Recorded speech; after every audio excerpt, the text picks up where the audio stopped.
Hello everyone, আজকে আমি বানাবো চিকেন বারবিকিউ। তার জন্য তখন নিয়েছি এখানে আমি লেবু আর কাশ্মীরি লঙ্কার গুঁড়ো, এমনি লঙ্কার গুঁড়ো, স্বাদ মতো নুন, জিরের গুঁড়ো, ধনে গুঁড়ো, আর এখানে নিয়ে নিয়েছি আমি গোলমরিচের গুঁড়ো আর আদা রসুনটাকে আমি পেস্ট করে নিয়েছি।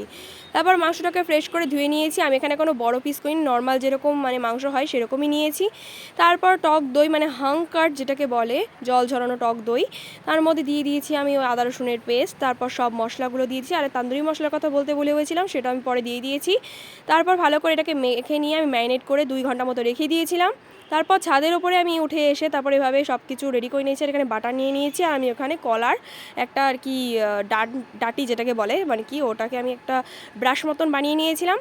তারপর ওইভাবে আমি ভালো করে কাঠ দিয়ে কয়লা বানিয়ে তার ওপরে আমি মাংসগুলোকে দিয়ে দিয়েছি।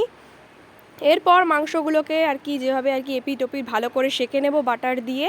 তারপর একটুখানি ভালো করে সেদ্ধ হলেই তারপরে নামিয়ে নিলেই কিন্তু আমাদের স্মোকি ফ্লেভারের বারবিকিউ একদম রেডি।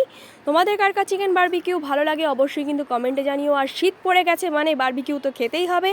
তারপর আমাদের সব ধরনের বারবিকিউ কিন্তু রেডি হয়ে গেছে। আর প্রথম প্রথম বানিয়েছি, তো এই জন্য একটুখানি পোড়া হয়ে গেছিলো, বাট তারপর এগুলো একদম ঠিকঠাক হয়েছে। তো এখানে গৌতম টেস্ট করে বলছে ওর যে খুব ভালো লেগেছে, আর এদিকে আমিও টেস্ট করেছি, আমার তো দারুণ লেগেছিল। পরেরগুলো এত দারুণ হয়েছে তা বলার মতন, একদম পুরো দোকানের মতন। এদিকে স্বর্ণালীও খাচ্ছে। তো এই ছিল আমাদের বারবিকিউ ভিডিও। তো আজকের মতন বাই।